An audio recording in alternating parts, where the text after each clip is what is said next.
I'm Tim. Welcome to Watchuwant, and thanks for logging on. Well, you heard the coming attraction from my friend here, so I want to welcome my good friend and client of Watchuwant, Mr. Bill Barner. Thank you, Tim. It's great to be on the show.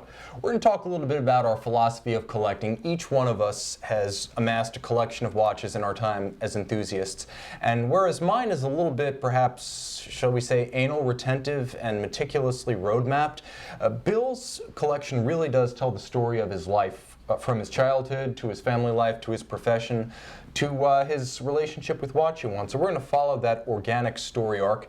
And Bill and I are also going to take your questions because it is Monday, and Monday is Mailbag, and Mailbag is your show. So Bill, we were talking a little bit about how we got started, and I think we both geeked out on the Casio, the Casio Calculator watch. Tell us a little bit about this watch. This is what I like to call the original smartwatch. Before the iWatch, before the iPhone, before the cell phones and everything. I was about 8 years old when I saved up the first watch I ever bought with my own money. I was a child, saved up my allowance, did some chores, and I bought the Casio Calculator watch. Now that watch is long since been torn up by a lawnmower somewhere in Ohio or something, but this watch here I found recently, excuse me, on Amazon for about 15 bucks. And I put it on a green NATO strap. I'll just wear it if I'm just kind of feeling weird, you know, but it's largely just something that's nostalgic. It brings me back to childhood. It's perfect, inexpensive addition to my collection to show where I got started with an interest in wristwatches. And it's great that you mentioned that, because I can remember a time when, and this is pre-smartphone, that thing was like the ultimate taboo to bring into a test. Like math teachers would like scope the room to make sure no one had a calculator watch. Like there was a time when that was considered to be very serious hardware before, you know, all of us were wearing like a missile guidance computer inside our pocket.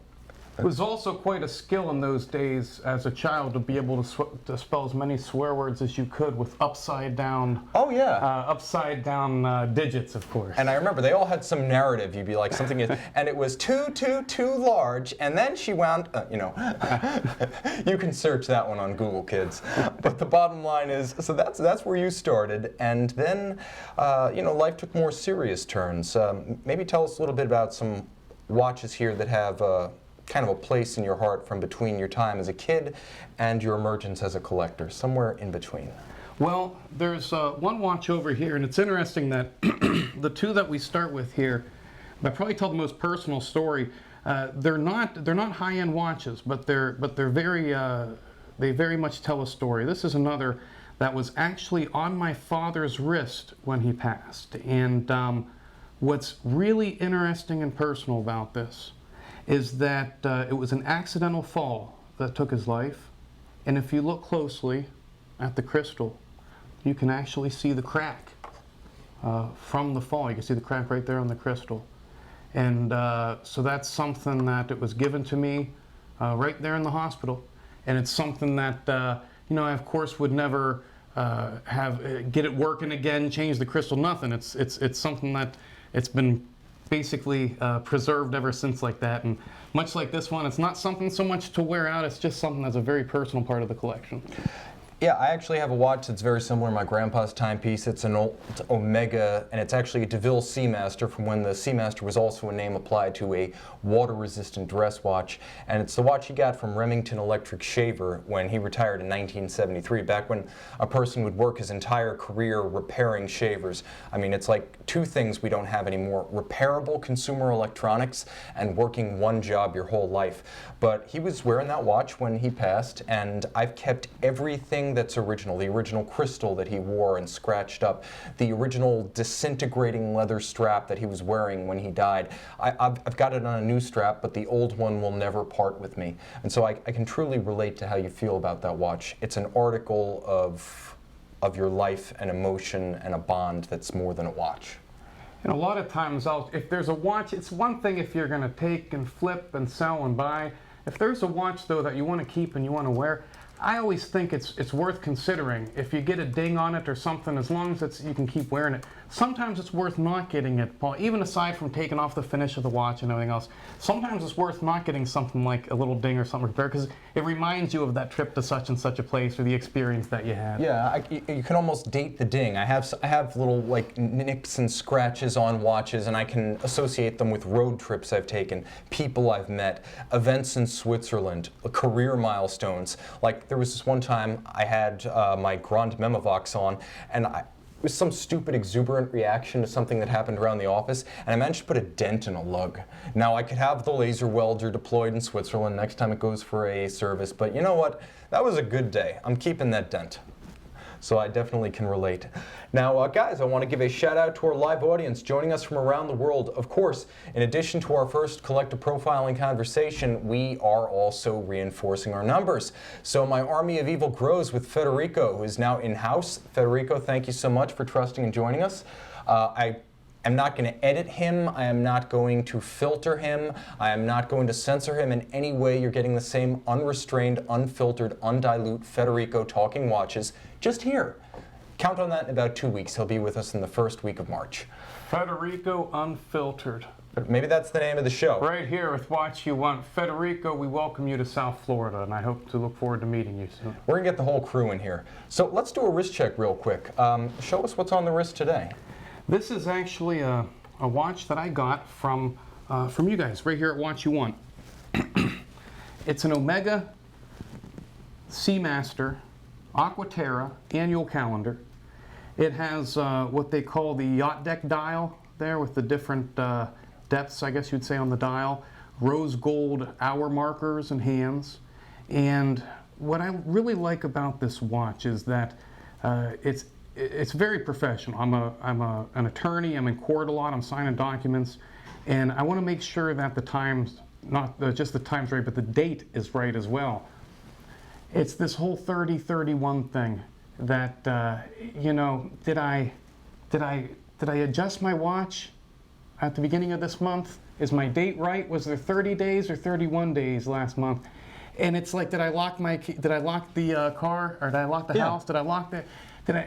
And I think, but you're wavering and vacillating, and then I pull my phone out and I check the date and I go, wait a second, what am I doing with all these nice watches that I don't really trust?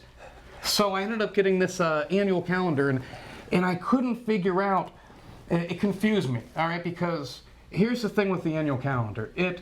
I'm seeing what it does, and it appears to know whether there's 30 days or 31 days in a month because it governs itself accordingly. But as we all know, mechanical watches don't know anything. It's a stack of wheels and gears and pins and all springs. So I'm going, what is it doing on its own that gives the appearance that it knows how many days are in the month? Because it's not regular, you know, like it's not like every other month is 30, you know, which would make sense. And so I ended up taking my poor wife to all these Omega stores and everything. I ended up at the Miami Art District. There's a 2-story Omega building there. And on the top floor, there's a scientist in a lab coat with the monocle and everything. And he explains to me, and I may be butchering it. This is as it goes through what he told me and out of my mouth. But it was basically that there was the month wheel, January through December. There was a 1 through 30 wheel. And another wheel that's 1 through 31. And each month has a corresponding mechanism that engages and disengages the appropriate wheel. However, it's getting very close to March 1st, so we all have to watch ourselves on March 1st, whether you have an annual calendar or not. That's why I go with the perpetual. So the great thing about the caliber 8601 in that annual calendar is that it's everything the 8500 is, meaning they took everything that was good about the 2500, the first generation coaxial, and then they built a purpose-built coaxial around it. The 2500 was a converted 2892. So you take that 8500 and it becomes the 8601, and now you have twin mainspring barrels, a 60-hour power reserve, you have the silicon hairspring, and if I may, in terms of pure style, I feel like the combination of a steel case or a white gold case with two-tone as a treatment on the dial might be the most aesthetically appealing treatment of two-tone available. Like, I know you can have two-tone Rolexes, bracelet, bezel, case, you can mix metals, But to me, when the gold is on the dial and the case is steel or platinum or palladium or white gold, that is just scintillating. To me, that feels to two-tone what Patek Philippe's diamond between the lugs on a platinum watch is to diamonds on a men's watch. I just love this treatment, and I love that strap that's with it. So, guys out there, Bill's also taking questions. Both of us tonight are going to be opining on matters of the heart and the head, because that's what watches are all about. I Love Cars 327, thank you so much for joining us today. We've had so many friends in, 12 years old and already a watch fanatic, knows more than anyone upstairs on the sales floor. I didn't just say that. No, he's fantastic, and so are our guys upstairs. He's the next generation of me. I Love Cars, great to see you again. Okay, so questions coming through tonight. Tim, do you own a smartwatch? And if not, why not? Would you ever own and wear one? Yeah, absolutely I will. Because the way I see it, a smartwatch is purely utilitarian. And it's just a matter of practicality, so I would just wear it on my other wrist. Like, have you ever thought about putting an Apple Watch on the other wrist? You know, I was discussing that when I got this. I joke about calling this the smartwatch because I thought about that. Surely, now I'm not one for the smartwatch. I'm the person who will take my cell phone and put it in my briefcase so that when I'm in court or a meeting, researching, whatever I'm doing, I can focus on what I'm doing and then I'll come check on it. So it would be counterproductive for me in a lot of situations. But I know a lot of people wear these, and I know a lot of professionals wear these. I see attorneys in the courthouse, they'll have smartwatches, and there's got to be a very common temptation for a lot of people to say, you know what, I got this to take care of business, and I need this to take care of business, but at the same time, I have a really nice mechanical piece of Swiss movement here. My grandfather gave it to me, or I spent a lot of money on this. I want to wear both for function and also for, however, there's this old thing, only expletives wear a watch on each wrist. And so these two things are going to battle each other out, and we'll see if this is something people are doing and if it's accepted. And that's a great question, because, I mean, what Bill says is absolutely true. There is a fashion faux pas, I think, about wearing two watches. Now, I skirted that controversy at SIHH this year because I figured I should have one brand neutral watch. So I had a Swatch Blue Rebel, and actually, dun, dun, dun, dun, reach magically off screen, and here it is. So this is the watch that I wore on my right wrist at SIHH this year, and I think if you wear something that's charmingly quaint and fun in character, it's disarming. It'll disarm the criticism. I think if you went out with like two platinum watches, yeah, I mean, that's hunting season, open fire. I mean, that's a faux pas, I would say. Perhaps the ridicule would all depend on what does the motivation seem to be behind wearing these. If it's irony and you're a postmodernist, as I am, it might be acceptable. I think there's also been a lot of talk about maybe having a smartwatch on a strap where the smartwatch is like the clasp on the bottom, and then you can literally just hook it in with traditional spring bars and still have your Omega, still have your JLC, still have your Rolex on the top. That's not a bad idea. One of the things that I had recently, I didn't bring it with me, but Leatherman makes a multi-tool that's a bracelet. And there's a company that makes attachments for these that will attach to the lugs on your watch. And so I have this multi-tool that can attach to one of these watches here, and you pop it off and you bend it at the fold here, between various links, and in between there's a Phillips head sticking out. There's a flat head sticking out. There's a little box cutter there sticking out. So you have your multi-tool, but you also have your functional watch. Yeah, I can definitely see something like that being the future with smartwatches, because I think there was a lot of alarm up front with smartwatches, and people thought, oh, well, this is a threat to the Swiss, this is a threat to your Patek Philippe, to your IWC, it's going to collapse luxury watch culture, there's not going to be another generation, kids are going to adapt this and adopt this. And honestly, it turned out to be ships in the night. I think as a non-luxury product, people looked at it as maybe a minor article of fashion, but mostly just as a conduit to their phones. They don't have to take the phone out of the pocket. Every kid at the TCBY has one, so trust me, whatever kind of exclusivity there might have been from being the first adopter went out the window the second, again, every kid in your kid's high school had one. So I feel like it's a utilitarian implement. It'll have its place. It might be a problem for like the $200 watch, like the Fossil watch, but I don't see it really threatening stuff like this. We have a bit of a melodramatic, as people, way of looking at these things sometimes. There's this idea, oh, is it quartz or mechanical? Who's going to win? Who's going to squeeze the other one out? And then we realize, Oh no, what often happens is they both just sit down, they both eat their supper, and there's room enough for everybody. And we could see this with smartwatches. You know, there's been a Burger King and a McDonald's in every city in the Union as long as I've been on this planet, so. I agree. And hey, did this spell the end? As we know, our esteemed friend here today started with the Casio Calculator watch. This is, as he said, the spiritual forerunner of the Apple Watch, of the Samsung Galaxy Gear, of the Tag Heuer Carrera Connected. And, you know, look where we are today. So I guess it might be interesting because you are an attorney, you do go to court, and payment in kind can get interesting. Why don't we talk a little bit about this lady Datejust? You know, there's a lot of myths and myth busting online about Rolexes, what they are and what they aren't, and there's stories and tales and legends and things you see on propagated by movies. And one of these that we hear often is Rolex is currency. Rolex is, you know, unlike any other watch, Rolex is currency. And there's a movie, I think it was Marathon Man, was it, when Dustin Hoffman uses his Rolex as, to pay someone? Convertible to cash in any city in the world. Yeah, and so that's true. That's absolutely true, and this is proof. This was, there was someone who needed my services, and she didn't have the cash, or either she didn't have the cash or didn't want to part with the cash, and she suggested, here, I have a nice watch. And so I took it, it was authenticated, and I said, all right, it was a done deal. So I was able to help her out, and she was able to help expand my collection here. And so here you have it. In the 21st century, we're coming to you live via streaming video. The barter economy lives. Welcome to prehistory. But Rolex, good as cash. And here you have it from a lawyer, a professional, and he may not accept Bitcoin, but he does accept Rolex. That is true. That is true. Okay, so now moving down, folks, questions about Federico.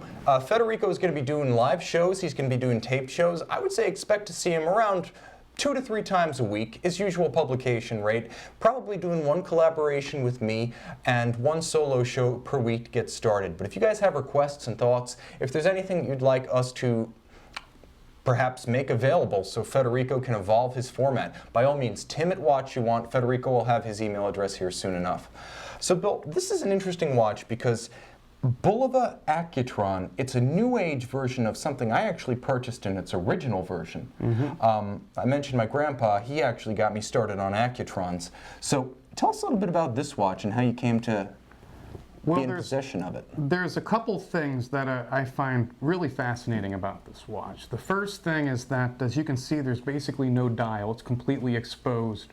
And there's a whole history going to that, back to the 60s, right? Oh yeah. And another thing you'll notice is that it has a sweeping second hand, and if you really look close, you'll see it doesn't have that trembled 6, 7, 8 beats a second movement of a mechanical watch. It's really, really smooth, almost like a Grand Seiko spring-driven, where it's not any beat, doesn't appear to be any visual pauses or beats per second, appears to be moving completely smoothly, but it's a battery operated watch. Another thing that I think aesthetically that I really like about this watch is that it's shield shaped. It's just not something you see very often.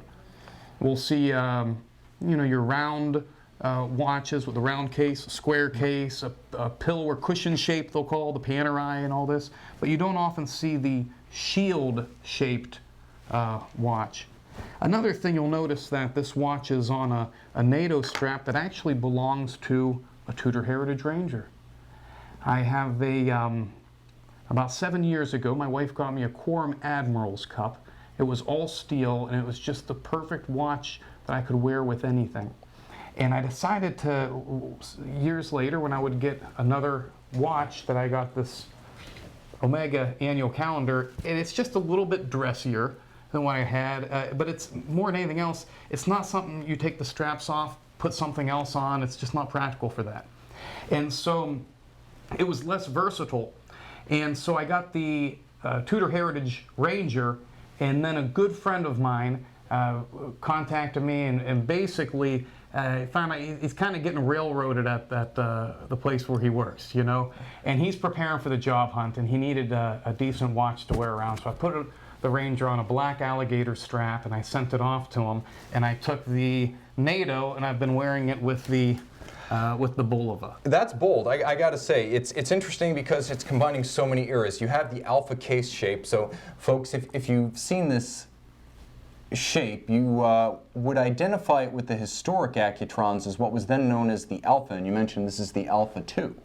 So this is possibly the most hallowed case shape with the most hallowed dial configuration. This is what was originally known as the Spaceview back in the 60s. And it started out as a sales concept for the Accutron because it was a tuning fork watch, the first of its kind, and the idea was, well, rather than just try to explain to people how it works, let's just take the dial off. And what started as a sales demonstration model became something that dealers realized they could sell commercially. So what you have here is actually Bulova's Precisionist caliber. It's no longer a tuning fork, but as you mentioned, Bill, it has almost a completely smooth sweep because it operates at many multiples of the traditional 1 hertz tick, tick, tick of a quartz watch. So this is called the Bulova Caliber 101 Precisionist. And it's my understanding the Spaceview itself is something that kind of happened by mistake. Yes. It's my understanding that the jewelry stores, basically, Bulova said, here's 100 watches to sell, and here's one with the dial ripped off so you could show everybody in the case. And people showed up and they said, well, no, I want the one in the case with all the stuff inside. Yeah. And so all the jewelry stores called, they said, we need to fill more of these orders. And so then they said, okay, this is a watch we make now. Is that about it? That's absolutely true. People were selling demonstration models right out of the cases, and that was never supposed to happen. So the Spaceview, initially considered to be a sales tool, ultimately became the iconic Bulova. And I think when you remember Bulova, you don't think of a specific case shape or model so much as you remember the open dial of the Accutron Spaceview. And do you know if there's a way of identifying or authenticating if there are any of the original, not Spaceviews, but the display models out? Do you know if anyone's ever tracked those down, if there's a way to authenticate that? Unfortunately, there is no way. Now, of course, this watch that you see here, just to clarify, is a very high-frequency tripolar magnet quartz movement. Look up the Bulova Precisionist Caliber 101, and you'll be quite impressed by the technology behind this. It is anything but an average quartz watch. But the original that Bill's talking about was a tuning fork watch that was converted specifically for display purposes and initially a sales tool. You can't tell the difference because later on, Bulova built a factory conversion kit that would let a jeweler or an authorized Bulova dealer legally and convincingly convert a solid dial Accutron to a Spaceview. So there's no way to know whether a watch originally arrived at the dealer as a Spaceview or was subsequently converted using the Bulova kit. Which is not to say that you can't find a fake Accutron. There are absolutely telltales that you can use. Everything from metallic colored hands to crystals that aren't printed with the name of the model to the reflector ring internally not being present. There are ways to tell a fake one, but there are not ways to tell whether an original was built as a demonstrator, originally a Spaceview, or converted with a Bulova factory conversion kit. And in addition to there being a lot of inauthentic older models of these, another thing to consider before you start searching for the original Spaceview, and Tim and I were discussing this earlier, is that the building that had the last of the remaining parts to repair these things, it had a fire or explosion or something, and so there's basically no way to fix it if it falls apart. It was even worse than that. It's one of those shed a tear moments. They actually demolished the old Bulova factory in Brooklyn, which had the hobbing machine that created the 360-tooth index wheel for the original Accutrons. No way to create that to this day. You either find the spare part, cannibalize a broken watch, or you don't get one. So now, question coming in from our own Federico. Hi, fellas. Hey, Bill, what is your Grail watch? Well, that's a good question. There's a watch that I really like, a dress watch, the Patek Philippe Calatrava 5119J.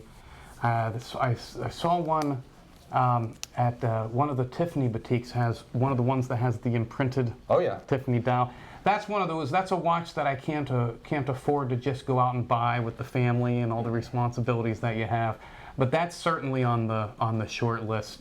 Also, right here on your wrist, with these JLCs with the jumping seconds, I feel like I'm on the set of one of the Alice in Wonderland Through the Looking Glass movies. Every time I see one of these, it's chaos. It just looks like chaos, and I think that's really interesting. It's explosive. It's got a dynamism to it. Yeah, definitely. And of course, for those of you following at home, the two JLC dual-met models that have the Flying Second are the Quantième Lunaire and the original chronograph. This one's the Chrono. So lots of questions coming in. From Giants fan, our impression of the 42mm Panerai watches, any good choices? Well, you might want to check out the new 682, because if you're into subs, you're into Luminors, and you're into 42mm, this year you've got your choice of essentially stainless steel or rose gold. Do you have any opinions in Panerai, Bill? Ones that you like, don't like? What do you think of the brand overall? I think Panerai are just the toughest looking watch. They're just, you see with Arnold Schwarzenegger. Oh yeah. Often wears a Panerai. He's the action hero, he's the bodybuilder, and he's just the perfect, I don't think he's a spokesperson for him or anything. No, he's not. He's never taken a cent from him. But he is the perfect person to wear. I just think they're really cool.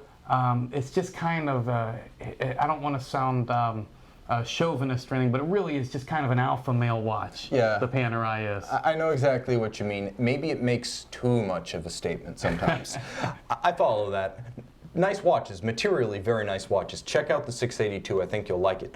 Okay, so question coming from Dimitri. Tim, is the Explorer 1 with the 2016 upgrades significant enough to bail out of the old model? Well, there's the 2010 redesign where it became a 39.5mm case, and then there's the 2016 revision, which is really subtle. That's basically just the addition of a fully loomed dial. I would say if you've already got the old model, no way, don't bail. Second, if you're looking to buy, you may as well buy the new one, but look at the pre-owned market, because getting the bigger case size without the fully loomed dial at, say, like a 25% discount pre-owned is probably the way to go. What are your thoughts on new versus pre-owned, Bill?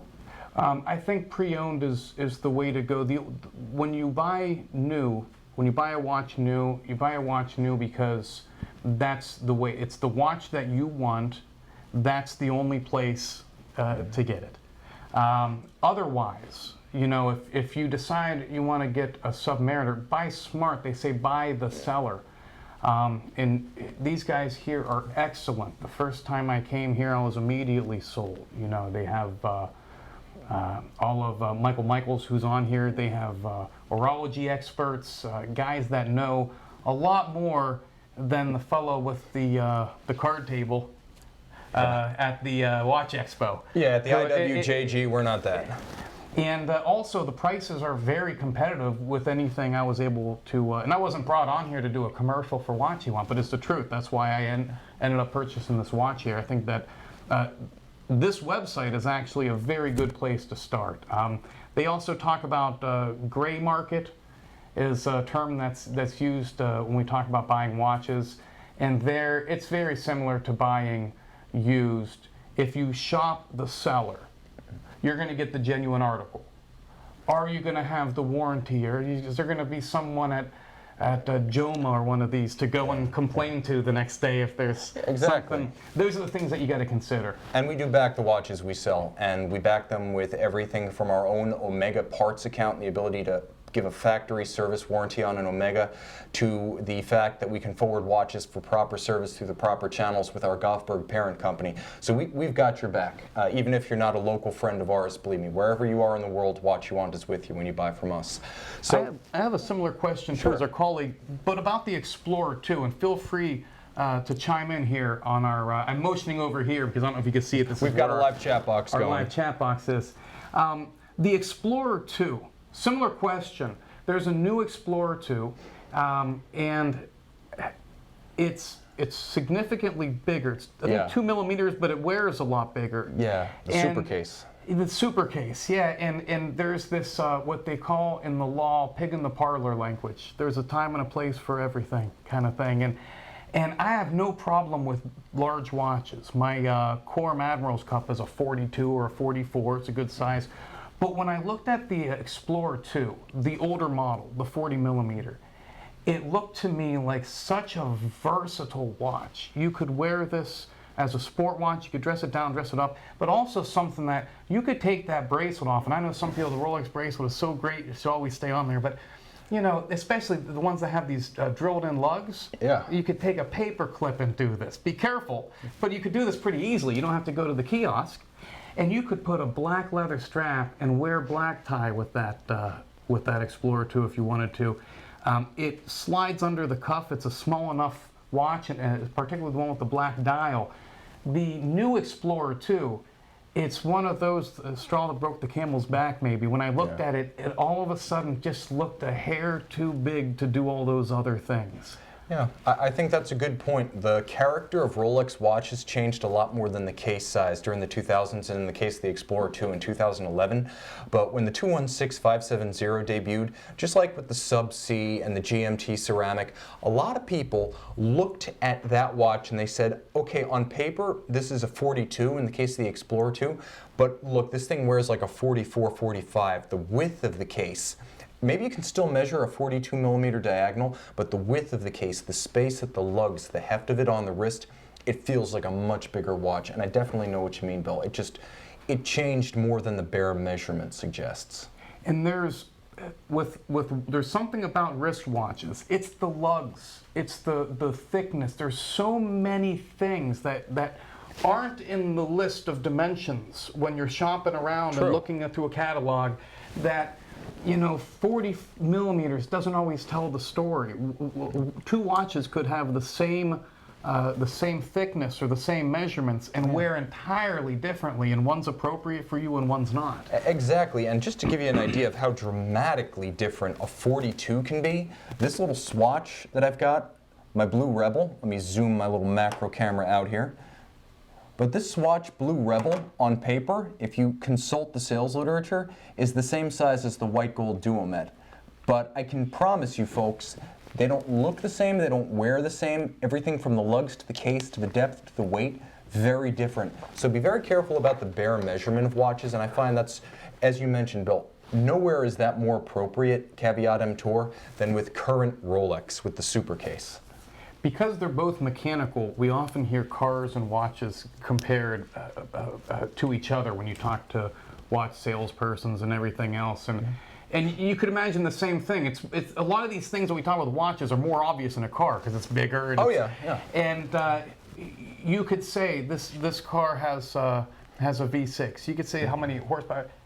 Yeah, there's too many intangibles, the aerodynamics and the weight and all these sort of things that you have to test drive the things. And similarly with a lot of watches, you have to see it in person and put it on your wrist sometimes to really know how it's going to And you make a great point that the lugs define the watch. I would say the lugs and the strap or bracelet to watch interface, the point where those two join, generally define how a watch is going to fit. Now I've got a question from Prey Monkey who's asking me, Tim, what's the ugliest watch you guys have listed on the website? I'm going to say two. First, there was an all rose gold, white dialed Hublot oceanographic 4,000 meter. It was about the size of my head, and I'll be honest with you, I can't imagine anyone wearing that watch in earnest. Now, if you're the guy who bought that watch from us and you're wearing it, God bless you, man. At least there's a watch for every heart, and that one found yours. But that, to me, was the most outrageous thing we ever had listed on the website, with the possible exception of this, like, 5 or 6 time zone IceLink watch. It's so obscure and weird, you're going to have to Google this one. But IceLink multi-time zone, you'll see what I mean. Those to me were like the mortal sins of watch aesthetics. Yeah, sometimes you'll see a watch and you'll say out loud, reflexively, what were they thinking? Yeah, I know exactly what you mean. So great questions coming in, guys. So this is a comment from, I believe, one of our overseas guests, but what dialect are the American hosts speaking in? And we have a response from Scott Hockenberry at Fabi Schwartz saying, Bill has a pretty normal American accent, hard to tell where he's from. Is that because you're from everywhere, America? I am from northeastern Ohio. I was born in Youngstown. I've been here in South Florida, though, for over 10 years. So... you know. When people talk about the middle American accent, they're talking about Ohio. So we've got the sound sample right here. He also does cell phone ringtones. So I guess let's do some popcorn type questions, because I have some questions I'd love to just ask all the collectors who join us. But now, if your whole collection were necked down to just one watch, which one would you keep? I would probably keep, and it's not here because it's out for servicing right now, I would probably keep my Admiral's Cup. The larger answer to that would be I would have a not too big, not too identifiably sporty stainless steel with the steel bracelet. Is so versatile. You can wear it with a suit, you could wear it with shorts, you can wear the bathing suit even. You can wear it with a sport coat. Basically, you're hard pressed. You know, we talk about black tie. There's argument that you're not supposed to wear a watch at all. It's a whole, there's etiquette. You're Yeah, not I've supposed to had be some checking Europeans the time. tell me about that. Other people will say it should only be a very thin watch and it shouldn't have any function. So we won't, without muddying it up with discussions of tuxedos and white tie and black tie, generally speaking, if you have, and a lot of watches would fit this. For me, it's my Quorum Admiral's Cup. But it could be an Omega, it could be, you know, so many people have Submariners. I always joke at the, with Submariners, it's a great watch. Oh, of course. It's a great watch, but I always joke, you go down to the courthouse and you'll realize that, you know, law school commencement, it goes like this. Here's your law degree, here's your Submariner. Here's your law degree, here's your Submariner. Here's your lawyer. And that's what you looks like sometimes when you see the lawyers all lined up and everyone's wearing a Submariner. That's how I ended up with my wife got me the Quorum Admiral's Cup because she knew I just wanted something a little different, you know? Yeah, I always thought it was kind of ironic that when I was in the Navy, the stealthiest guys in the Navy are basically called the same thing as the easiest watch to spot in an office suite. You've got your Navy Submariner, who you never see, and then you've got your Rolex Submariner, which is ubiquitous. So the next question, you've been following the watch scene quite a bit, and you've seen what's come out over the last few years. Do you have a favorite new watch, of watches that are kind of on the vanguard of the new wave? There's a few I've seen. You know, the Mont Blanc makes a watch, the Terrarum? Oh yeah, the Heritage Orbis Terrarum, the World Time. Yes, and they even have one now that's colorful. Yeah. You know, has different colors on it.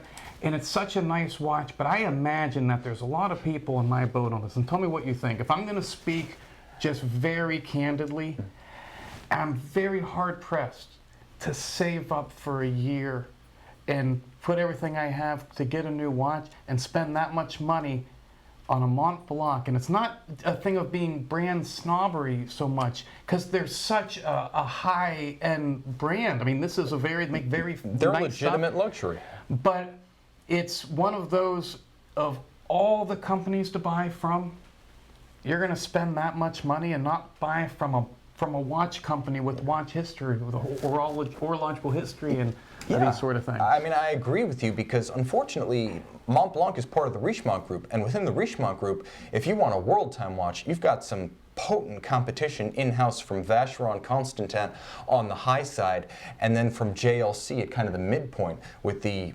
geographic or the geophysic universal time. The geophysic universal time is really compelling. And then, of course, at a somewhat lower price point, you've got the Mont Blanc Heritage Orbis Terrarum in a couple of case sizes. But like you said, when you think of Mont Blanc, you think leather goods, you think pens.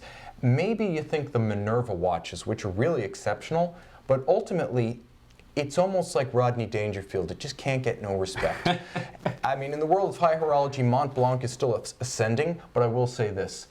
Outside of the Minerva watches, which are like watch nerd watches and watch nerds know about them, the Heritage Orbis Terrarum that you mentioned was probably the watch that put them on the map in the mainstream. And I think that's the watch going forward that'll be remembered as a turning point. So maybe you don't buy now because, again, there are so many other brands that are compelling, but maybe 5-6 years down the line they've developed their brand more and they're a more credible competitor. You know, I found one of the things that really appeals to me is in my practice, I have my own private practice, and it's criminal defense, but also immigration. I represent people all over the world, and there's something really cool about being able to glimpse at your watch and see a map that shows you where it's dark and where it's light. And JLC makes, is it Vacheron Constantine? Both of them, yeah. Makes one, and that's one that, sorry honey, we'd probably be a no-car family if we went for the Vacheron Constantine. And then I give the JLC a solid look, and there's something that bothers me. It's a feature that I'm not all that happy with, is it has, you know the name, it bottles up its energy every second and ticks like a quartz watch. Oh, what is this? Yes, this is when the Geophysic came out, after the initial tribute to Geophysic, we got the Geophysic True Second and the Geophysic Universal Time, which is also a deadbeat second watch. So you get a mechanical watch with a deadbeat second. So just like we were talking about how the Bulova Precisionist chops up the 1 hertz jump of a quartz watch, well, JLC takes the 8 beat per second of its caliber 770 and 772, and it creates that quartz look. And that's the, it almost reminds of when you hit these high-end fashion designers will take the jeans and they'll have them all ripped up and distressed so they look beat up and old and tired. It's they go through extra measures to make it, like you said, look like a quartz watch. And I'm going, unless you're Tim from Watchuwant, or Federico, unless you're like someone who's just obsesses over these things, anyone's going to look at that and say, oh, that's a nice battery-operated watch with a picture of the globe on it, and that's what makes it hard to pull the trigger on that one. Yeah. I told you the issue with the Momlock. So I love these, the world timers that have the globes on them and stuff, but there's something with each one that keeps me a little put off. The other one is the. It gets a lot of flack. One of your buyers talks about it a lot on here, is the Piaget Polo S. I think it's such a cool watch, the one with the bright, bright blue dial. Oh, yes. But everybody I show that to is like completely turned off. They're like, oh, what would you get that for? So I don't understand. The watch guys that I have in here love the Piaget Polo S collection. Josh loves it. Federico loves it. I love it. Bill loves it. I don't know what's going on, but if we were the mainstream of the watch market, Piaget would be running down Rolex right now. It seems like all the watch guys like the Polo S collection. Them and Ryan Reynolds. So Deadpool's in our corner. They all went all in on Ryan Reynolds, didn't they? He was at SIHH this year. Man, that was as close as you get to rock star treatment at a watch trade show. That was big. I was looking through videos once on YouTube I'm researching this watch, the Polo S, and I'm thinking maybe I'll see you guys on here, talk about its features. And it was like 45 videos of Ryan Reynolds jumping around on buildings and stuff. I don't know. Ryan Reynolds is suddenly a thing again. Yeah. Like I said, Deadpool. Okay, so.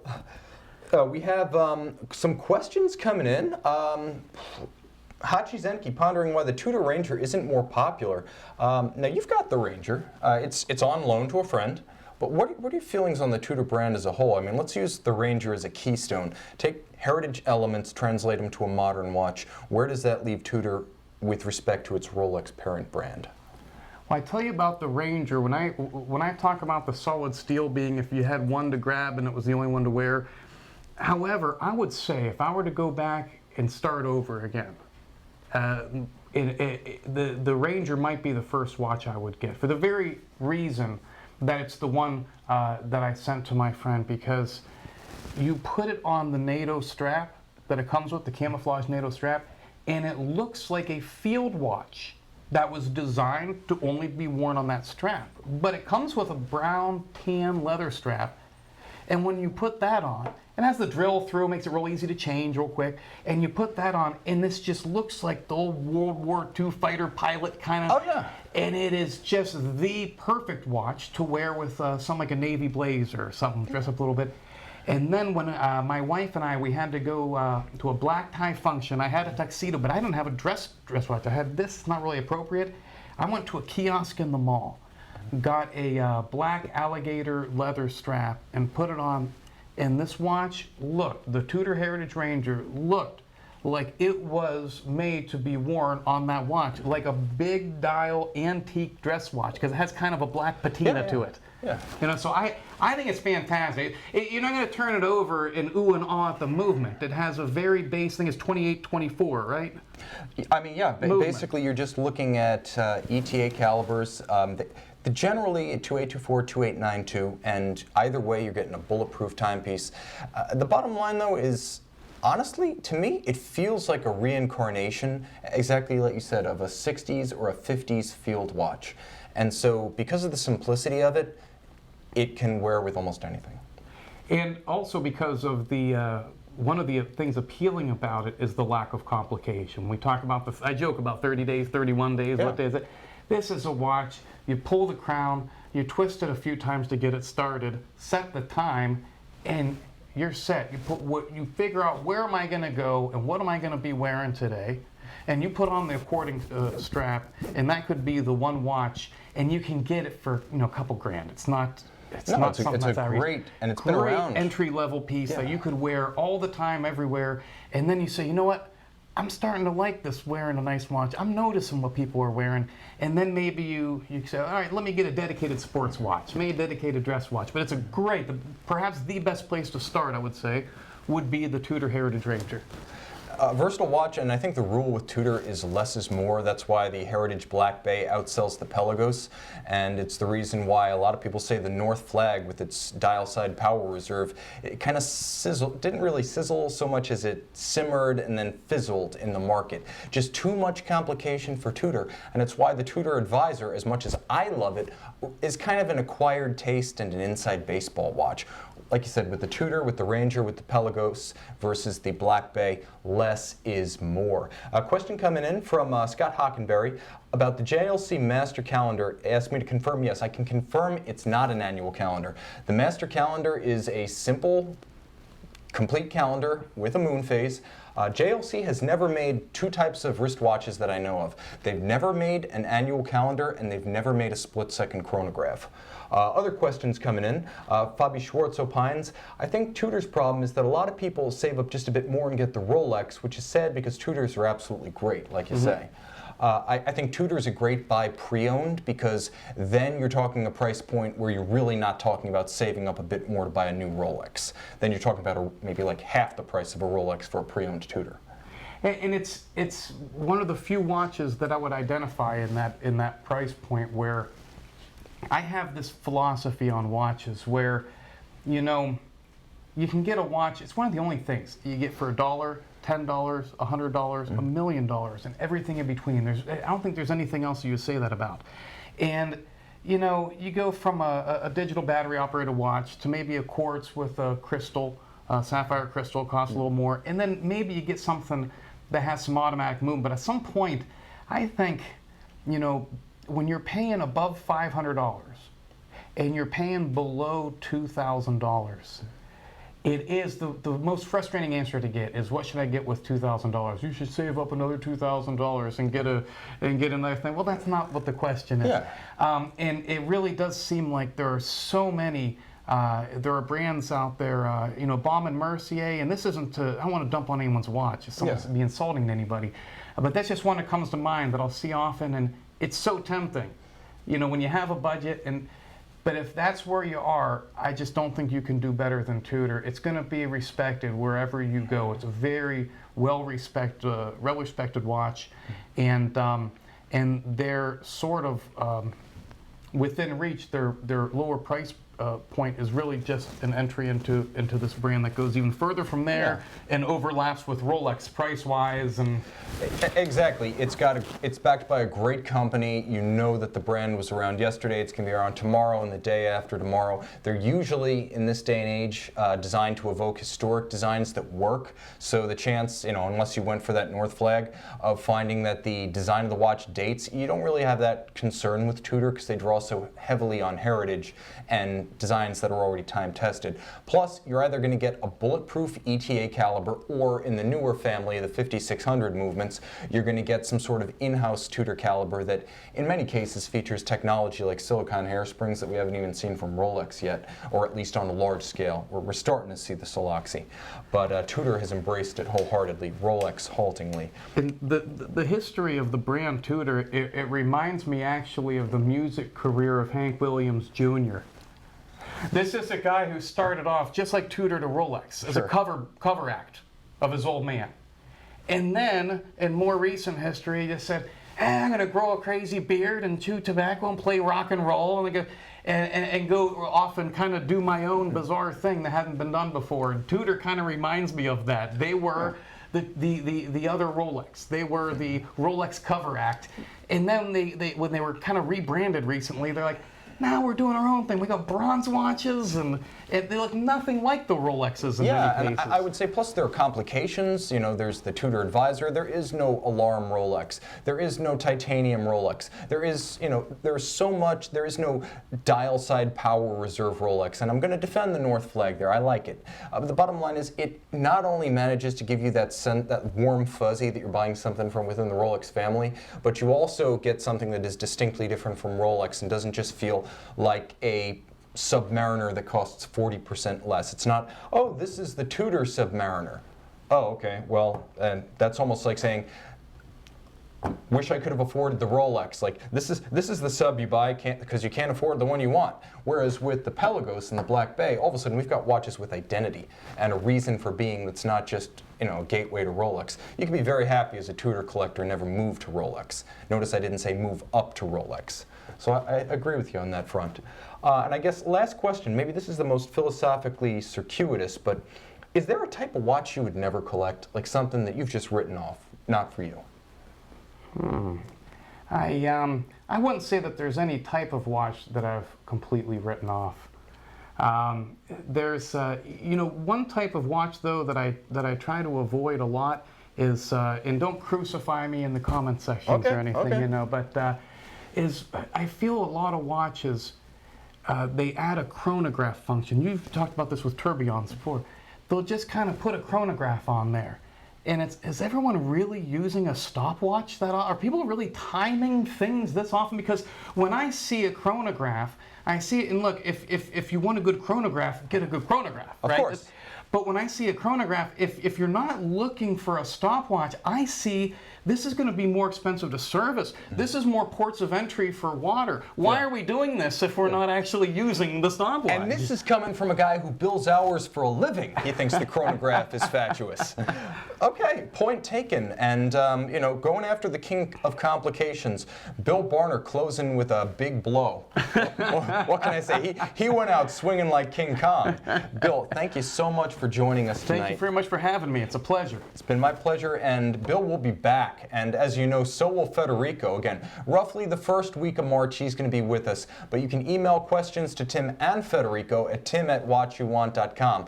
I want to thank our live studio audience, because we actually have one tonight, and all of our global friends who have joined us from places far-flung. Thank you so much, and by all means, tune in for Mike Michael's on Wednesday Watchmakers Workshop. Subscribe if you like these videos. Check us out on Facebook and Instagram.